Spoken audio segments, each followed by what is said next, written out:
From the UCLA Labor Center, this is Rework. I'm Vina Hampapur. Today on Rework, we bring you two stories from Código Doméstico that have been translated into English. Código Doméstico is a podcast produced by Kruskaya Hidalgo Cordero. It aims to expose working conditions for women hired as cleaners through apps in Central and South America, as well as the US. At the heart of the show is deep listening and fostering collaborations to fight for the dignity of workers in the digital platform economy. Today's episode features stories from Roxy and Jessi, and we'll start with Roxy, who works in California. I'm turning it over to Kruskaya.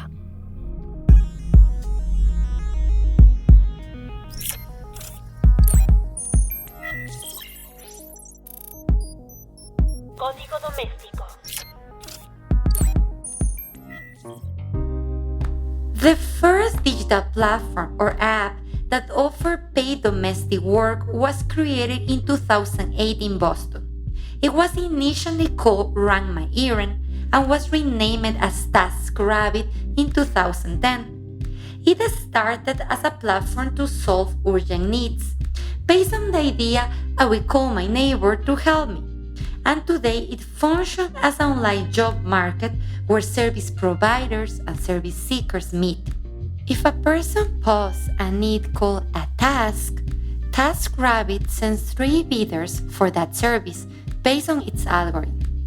Its business model and operations have been the basis for 100 apps in the United States and around the world. These are virtual platforms that offer a number of services, including domestic work. To work with a cleaning app in the US, some require workers to be US citizens. Others ask for immigration status or a social security number. JanePro is one such app.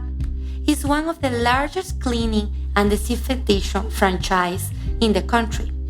JanePro is one of the apps Roxy works with. It has been 22 years since Roxy left Mexico City with a suitcase and crossed the border to the United States. My name is Roxy. I am 41 years old. I came from Mexico when I was 18 years old. We immigrated here after my husband had been abducted. He escaped and we had to flee. We had to come here. They migrated due to the fear of violence and of experiencing a similar situation again.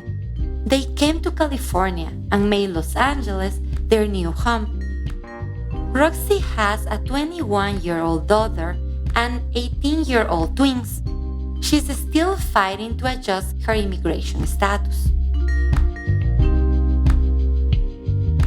When workers are hired by apps, they are not recognized as company employees, but as contractors, self-employers, or solely proprietorship companies. On the JanePro platform, Roxy is considered to be a provider of cleaning activities who has her own business. She has a profile on the app where she promotes her business. To open the profile, she has to make a one-off payment. To start with JanePro, you give $900. It's like a down payment, but they keep it. They don't give it back. It's I don't know how they said it, the word, a deposit. Apart from the non-refundable deposit, Roxy tells us that at JanePro you can invest money to get houses or offices to clean on a monthly or permanent basis. From there, you pay about $1,200. They give you a small office to clean regularly, but they are very dirty and take a lot of work to clean up.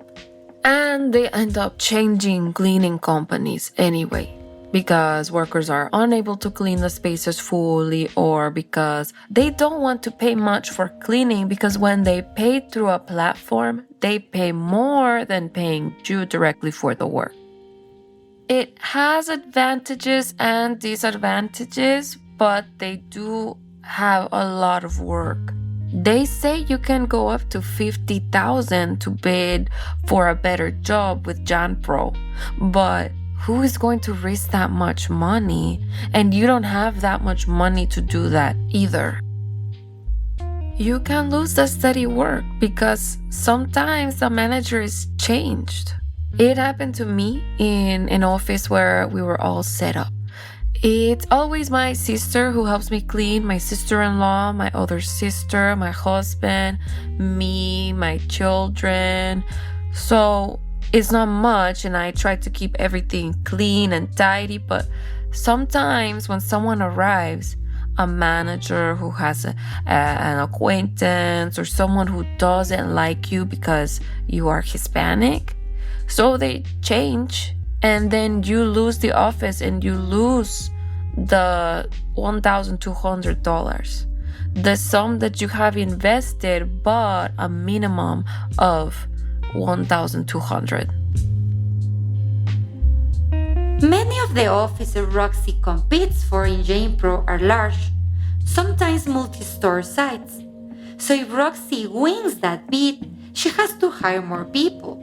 In most cases, she subcontracts to people in process of adjusting their immigration status or who are undocumented.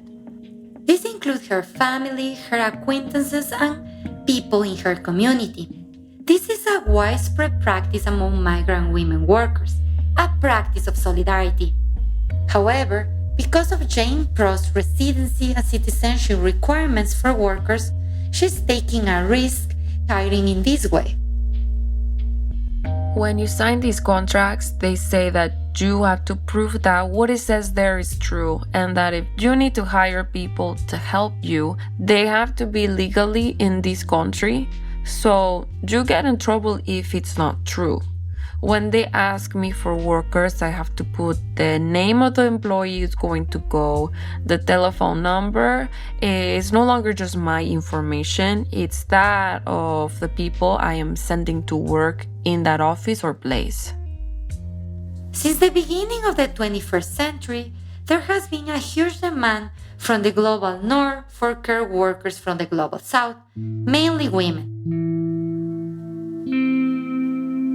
According to the U.S. Bureau of Labor Statistics, 88% of domestic workers, caregivers, and nannies are women. Of these, 49% are Hispanic women. That is, 1 in 2 domestic workers in the U.S. are Hispanic women. This trend is maintaining in cleaning apps. However, despite their number, this does not mean that Spanish-speaker paid domestic workers have solved the problem of language barriers. In fact, Roxy tells us that she faced several problems on a daily basis due to language. She is not alone in experiencing this, and it's triggered discrimination. Well, they see us as ignorant because of our accent, because we don't speak English very well, but there are a lot of them who speak Spanish or want to communicate with us in Spanish. Sometimes they are like that, and sometimes they don't speak Spanish and they get frustrated because they think you don't understand them or something. And I understand a little bit, but my sister, who didn't go to school here or anything, doesn't understand anything, and she has more of a problem. So I tell her to take a photo if anything is wrong, and I send her a message right away and tell her what is going on and so on. I think that's the biggest problem, communication.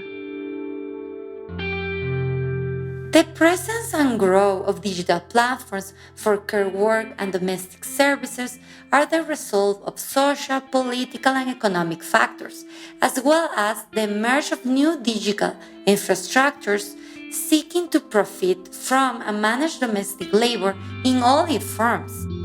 In comparison to other apps in Latin America, Roxy faced a much more high-tech platform economy in the United States, where the idea of be your own boss is stretched to the point of having your own business within the app or be your own sole proprietorship company. In the midst of this, Roxy dreams of having her own app, an app that helps pay domestic workers to get decent jobs, to support them in their immigration processes, to have labor contracts, social security, and also to have cleaning supplies that do not harm the health of workers or the environment. Amidst the proliferation of cleaning apps globally, paid domestic workers within these apps are daring to imagine other possible ways of working with these platforms. They dream and demand dignified lives and decent jobs in the platform economy.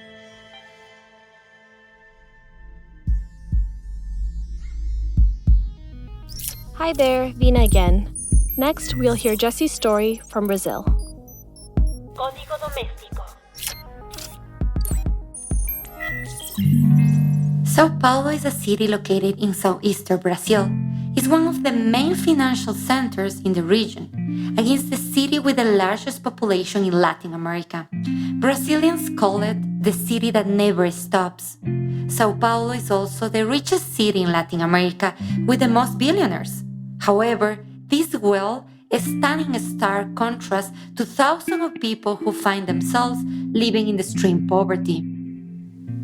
In Brazil, 14% of working women are engaged in paid household work, also known as domestic work. Many of them are working in the formal sector. 80% of domestic workers in Brazil are Black women. Jessi is a Black woman who lives in Sao Paulo and does paid household work through an app called Mary Help.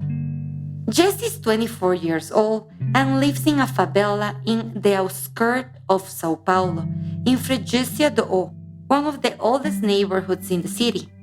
Jessi lives with her mother and grandmother and is the breadwinner in her family. Mary Help started operations in 2011 and is one of the most used apps for hiring domestic work in Brazil. It's present in 16 of the country's 27 states, including São Paulo, Rio de Janeiro, Brasília, Goiânia, Salvador de Bahia, Rio Grande do Sul. I have been working in domestic service since I was 16 years old. In fact, I've been working since I was 10. I have been working with Mary Help since 2017. I am still on the platform, but I am unlikely to accept a day's work through them because my experience with them has shown me that, in my case at least, it's not worth it for what they pay. The people who hire services through the Mary Help app pay by credit card. The service cost is calculated based on the number of hours worked. However, the payment that domestic workers receive is much lower than what clients paid the app. For example, Mary Help charged 152 reales, which is around $29, for a 4-hour service, but paid its workers only 55 reales, that is about $10. In other words, the app takes a commission of 64% of workers' earnings. According to the Article 15 of the 190 Convention of the International Labour Organization, ILO, it is prohibited for employment or placement agencies to charge fees to pay domestic workers or to take a part of their incomes as commission. Jessi tells us that the pay rate is very low compared to the cost of living in Brazil. The company negotiates a separate price with the client, which they generally do not let the women workers know. They don't let us have that connection with the client so as not to run the risk of the client hiring us separately, because it would be advantageous both for the client, who would pay less, and for us. It's not a fair price, all the more so nowadays. You can't do anything with 91 reais nowadays. Everything is very expensive. The cost of living is absurd, and 91 reais is sometimes not even enough to buy food for the day. We have to choose either to buy food for the day or to buy personal hygiene products, and that's tough, isn't it? In a 6-hour day through the platform, you get paid 70 reais. Now it's 75 plus 16 reais for public transportation fares. It's much more advantageous for me to work independently because I earn 200 reais in 6 hours. Incidentally, this payment has not been updated since Jessi started working with the app in 2017. The thing I was really upset about was the payment. I think it's absurd to maintain the same rate nowadays, as things are more expensive. I've tried talking to them about it, just to ask them what's going on here. What are the working conditions with this app? Married health workers do not have an employment contract, maternity leave, paid day off, or social security. In other words, they do not have a formal employment relationship with guarantees and rights. If they don't work one day, they don't get pay. They live from day to day. The app does not allow them to choose the areas of the city where they want to go to work, so they often have to travel long distances to get to their jobs. The app required workers to purchase a uniform consisted of an apron, shoes, and a cap with the Married Help logo.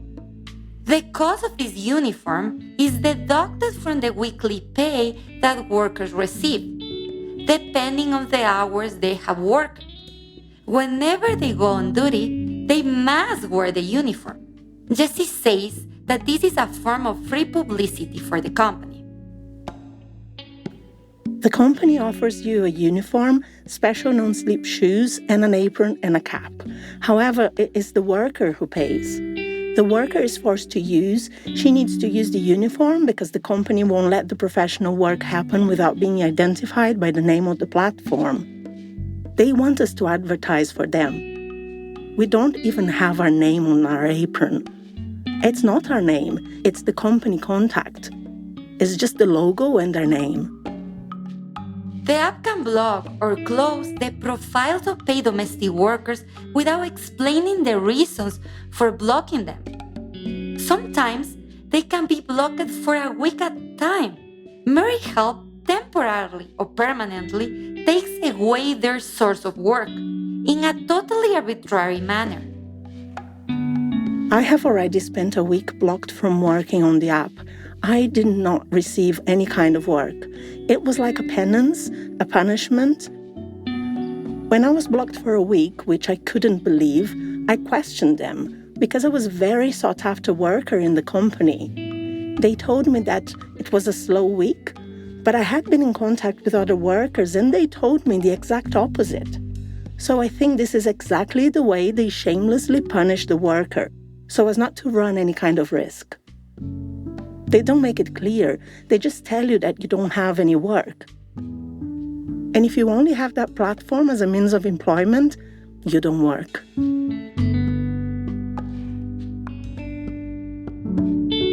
In most of the houses where Jessi goes to work, she's filmed by clients. They don't tell her that they are filming her and don't have her permission to do so. Honestly, these days when we work, we don't even know that we are being filmed. So usually when the person makes an accusation, she has recordings to prove that the professional is in the wrong. Without video recordings, the clients don't generally report it. As workers, we have experience in recognizing if we're being recorded, identifying where the hidden cameras are, There are some that are really visibly displayed on the ceiling, but, well, we usually have no warning. This recording practice is now also used by workers to protect themselves. For example, when they go to a dirty place or when they have a bad feeling about work situation, they record or take pictures of how the space is before they start cleaning. They do this in case clients complain to the app that they haven't left the place clean enough or that they didn't turn up for work. Care work sold in digital platforms has been largely neglected field of study, trade union agenda, and area of state regulation. it seems as if the women who work in these apps don't exist, that no one cares about them. But Jessi matters. All domestic workers matter. Knowing Jessi's experience working at Mary Help, her demands, and the changes she identifies as urgent are of most important to improve the living conditions of women workers. Jessi is demanding high pay rates, Social Security, and the option of choosing the areas of the city where she will work. Jessi's struggle is not just about improving her individual conditions. It is a struggle for a dignified life for paid domestic workers in apps. Código Doméstico. In the flesh.